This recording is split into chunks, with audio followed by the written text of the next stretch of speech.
Here's 3 vegetables that have a high protein to calorie ratio. What I call a high protein to calorie ratio, at least for every 100 calories you consume, you want about 10 grams of protein. So if you're not a big fan of the plant-based alternatives, you just want to consume more vegetables and get more protein in at the same time, eat more of these vegetables. Number 1 is going to be dry seaweed.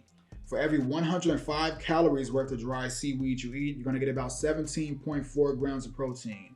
That's an excellent ratio specifically for a vegetable. The only downside is you have to consume about 300 grams worth of seaweed to hit those numbers.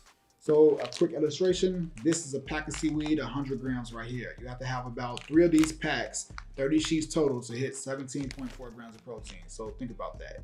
Number 2, it's going to be asparagus. So for every 105 calories worth of asparagus you eat, you're going to get about 11 grams of protein, which is pretty solid as well. You just have to consume about 455 grams of asparagus in order to hit that number.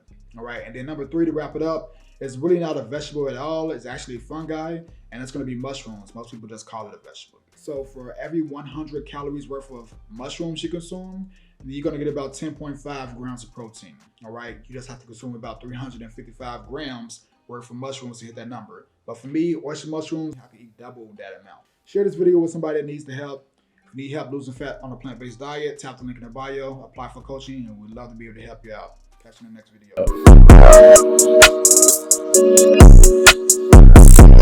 video.